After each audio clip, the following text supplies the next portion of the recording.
¿Qué hubo que hay, mis investigadores terrenales? Les saluda de nuevo su amigo, su cuate, su brother, el investigador terrenal. El día de hoy vamos a hablar sobre la falsa versión de la conquista de lo que hoy es México. El pueblo de este país ha vivido en un estado de ignorancia. Hemos vivido porque me considero que también no sé lo suficiente sobre la conquista de nuestro país, mis estimados, de lo que ahora es México, ¿verdad? Sobre nuestro pasado ancestral, a diferencia de China o la India, que son civilizaciones tan antiguas como la de la náhuatl, de hecho son igual de antiguas. La nuestra, al pueblo, primero los colonizadores de Castilla, en los 3 siglos de colonia, y a partir de 1824, los neocolonizadores criollos han creado una historia muy tóxica y totalmente falsa para mantener al pueblo ignorante, pero especialmente a partir de 1921 con la creación de la SEP, que se usó como un ariete para destruir las lenguas, culturas ancestrales que habían podido sobrevivir a más de 400 años de colonización en una heroica lucha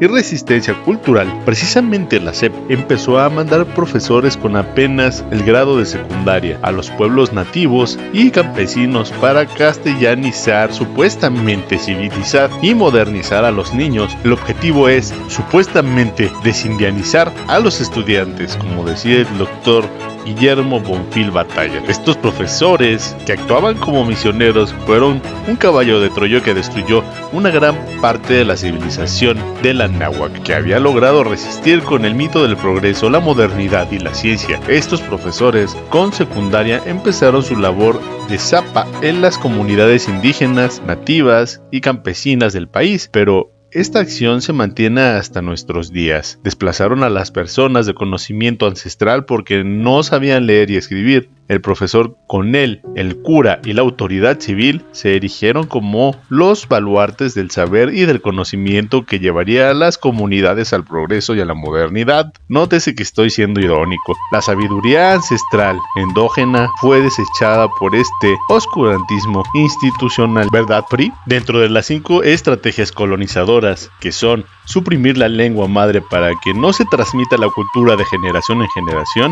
2. Eliminar la memoria histórica para dejar al pueblo amnésico e ignorante de sí mismo. 3. Invalidar los conocimientos ancestrales para hacerlos sentir ineptos, ignorantes y estúpidos. 4.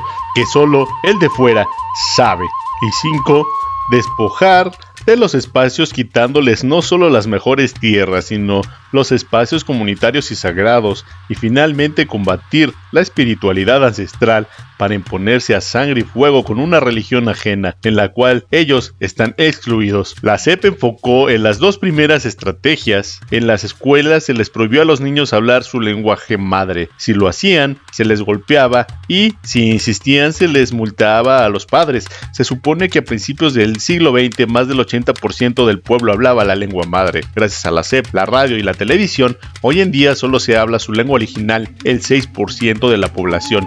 La SEP logró hacer lo que la espada y la cruz no pudieron hacer en 4 siglos. El segundo aporte a la neocolonización de la SEP ha sido y sigue siendo borrar la memoria histórica ancestral del pueblo a través de crear una historia oficial que es totalmente falsa e hispánica, justificando los crímenes, atrocidades y barbarie que se cometieron en contra de una civilización que fue brutal y violentamente agredida sin mediar ninguna ofensa o provocación. Porque es verdad, mis estimados y queridos investigadores terrenales, ustedes deben de saber muy bien que los Castilla llegaron violentamente a robar y asesinar, pero fundamentalmente y esencialmente a destruir una de las 6 civilizaciones más antiguas de la humanidad, con origen autónomo, y la que probablemente alcanzó los más altos niveles de calidad de vida para sus pueblos. Los autores intelectuales de este epistemicidio fueron la jerarquía del Vaticano, quienes durante 10 siglos sometieron a los pueblos de Europa al oscurantismo, lo que les garantizaba a la Iglesia ese poder.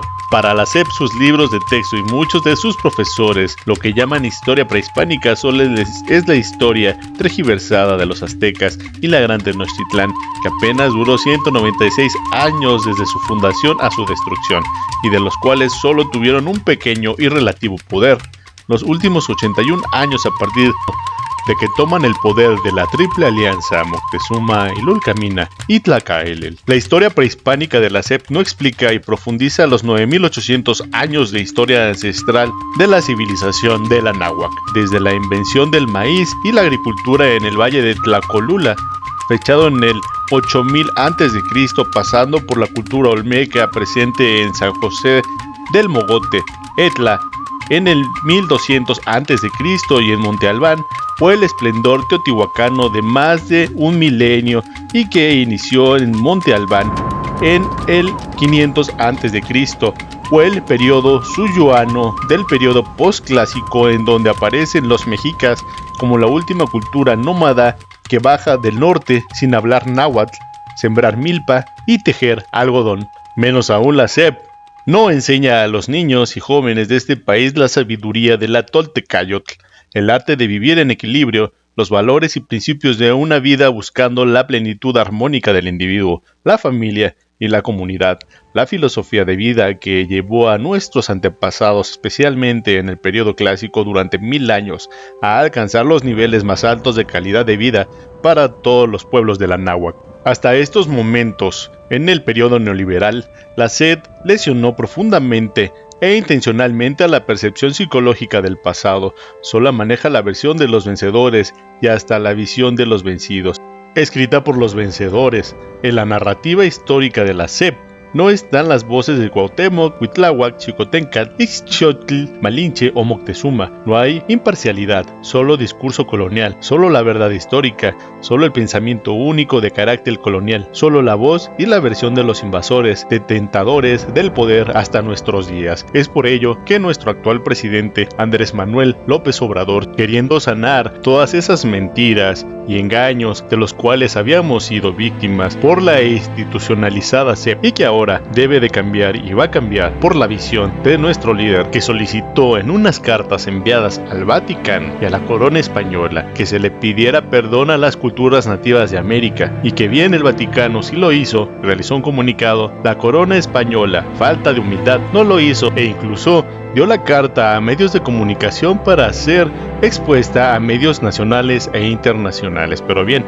continuamos, mis estimados investigadores terrenales, y un saludo a nuestros hermanos españoles. Ustedes deben de saber que en 1519 y 1521 no existió ninguna conquista de México, porque México se creó hasta 1824. No existió ninguna conquista porque lo que sucedió fue una guerra civil entre hermanos, alentada y provocada por Malinche y Cortés. A partir de 1521 los ejércitos nahuas se dedicaron a atacar a los pueblos de la náhuatl en nombre de la corona de Castilla y su representante Hernán Cortés. Los pueblos nahuas sirvieron como aliados de Cortés y ellos fueron quienes hicieron la guerra, según los usos y costumbres de los pueblos nahuas del imperio decadente de los mexicas, que transgredieron la sabiduría de Quetzalcóatl. De hecho, los historiadores no se ponen aún de acuerdo, pero en la batalla de Tenochtitlán se supone que se enfrentaron dos ejércitos nahuas que tenían aproximadamente 400,000 soldados por bando. Solo el texcocano Ixixotl contribuyó con 300,000 guerreros más los tlaxcaltecas y unos cuantos totonacas. En esa batalla los casi 1000 castellanos que participaron, que no eran soldados sino aventureros, que no estaban debidamente equipados y pertrechados porque se sumaban a la expedición como mercenarios por un porcentaje del botín y llevaban las armas y el equipo que tenían, no fueron un elemento significativo, más bien intrascendental. Solo la pluma de las fuentes históricas hispanistas, comenzando con las de Cortés. Lo que deben de saber mis investigadores terrenales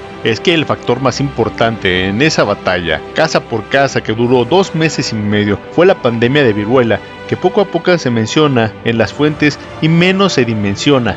Esta fue la primera batalla bacteriológica y que para los mexicas fue doblemente negativa, tanto por el número de muertos y enfermos imposibilitados para el combate, como la frustración de no poder curar a sus infectados. Lo que esconde la historia oficial hispanista es que Cortés no diseñó la estrategia y menos dirigió el combate, pues además de no hablar la lengua náhuatl, no conocía los usos y costumbres militares de los ejércitos nahuas, que estaban muy bien organizados y obedecían a una estricta cadena de mando. El mando militar estuvo a cargo de Tlatoani, Texcocano, Ixtlilxochitl, quien ya había rescatado unos años antes a los invasores cuando estaban cercados en el Templo Mayor, después que Cortés y no Alvarado dio la orden de robar y asesinar a 5,000 personas desarmadas que asistían a una ceremonia para despojarlos de las joyas que llevaban. La historia verdadera no contada por Cortés y sus secuaces es que la guerra se hizo a los pueblos de la Náhuac después de la caída de Tenochtitlán. Es que Cortés utilizó los usos y costumbres militares de los pueblos náhuatl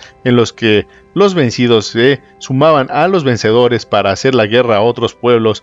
Los ejércitos que invadieron a los pueblos de la Náhuac fueron los nahuas, que iban con miles de guerreros nahuas y con decenas de mercenarios castellanos, solo que la historia oficial hispana da las victorias solo a los castellanos. A Oaxaca llegó en diciembre de 1521 Francisco de Orozco con ejércitos xochimilcas, tlaxcaltecas, mexicas y chapultepecanos, lo que explica la existencia de los 4 barrios antiguos de la ciudad hispana. Como los zapotecos no eran aliados o vencidos en guerra, los castellanos no les tenían confianza y rodearon de guarniciones militares de nahuacas aliados a su nueva ciudad, construido al igual que la Ciudad de México, con los materiales de la ciudad zapoteca destruida, que hasta la fecha niegan los hispanistas su existencia ancestral y su destrucción.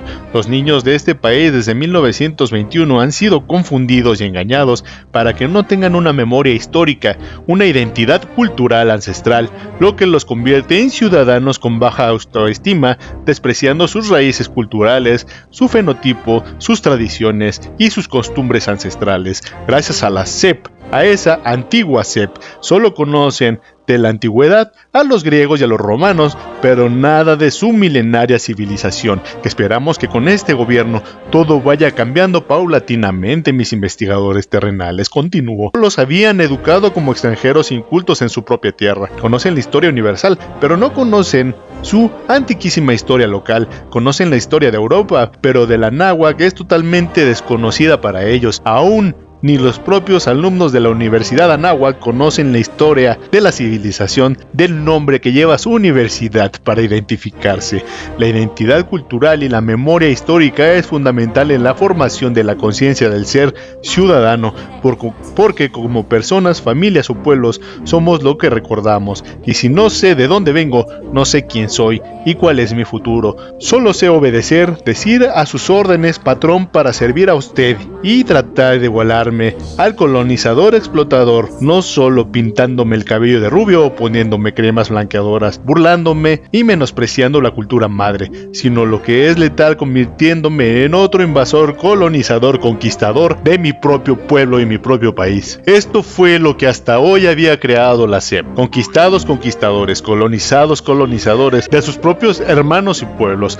Hacer de este país de criollos una tierra de conquista, como se dio en el porfiriato o en el neoliberalismo pasado, un país con una hacienda con peones acasillados solo para hacer negocios con los extranjeros, entregando al pueblo y los recursos naturales del país a estos. Esta educación caníbal que fue impartida por la SEP, competitiva, individualista, consumista, racista y clasista, que exalta lo ajeno y desprecia lo propio, una educación colonizada para crear neocolonizadores al servicio de los poderosos extranjeros avecindados en el Anáhuac. El futuro de la matria es la descolonización de la educación. Eucayotl hace educador para el futuro con la sabiduría del pasado. Y pues bien, mis investigadores terrenales, hemos llegado al final de este escrito, donde se describe la crudeza con la que impartió su educación la Secretaría de Educación Pública en los años neoliberales. Ahora con este nuevo gobierno esperamos que todo vaya cambiando paulatinamente. Yo les sugiero, les recomiendo que se suscriban a su canal, El Investigador Terrenal, para seguir creciendo, hacerlo más grande y poder traerles más video, mis investigadores. Por favor, compartan estos videos a sus amigos y familiares para hacer más grande la comunidad y traer más y mejor información. Eso está garantizado. Pues no me queda más que despedirme y pedirles que estén estén orgullosos de sus raíces nativas, seamos cafés, blancos, negros, del color que seamos, debemos estar orgullosos de nuestras raíces nativas, no solamente de aquella parte de nuestra raíz que es colonizadora. Así es, le envío un abrazo a todos los pueblos nativos de este país, de mi México, a todos los pueblos nativos de mi América, desde el Canadá hasta la Patagonia. Les mandamos un abrazo, un saludo, y a nuestros hermanos españoles, un pueblo cálido, hermano de nosotros y del cual por las circunstancias heredamos este maravilloso idioma. Les envío un abrazo a todos los españoles, a todos los latinoamericanos y estadounidenses. Por favor, suscríbanse a su canal. Les manda un abrazo, un saludo caluroso, su amigo, su cuate, su brother, el investigador terrenal. Hasta pronto.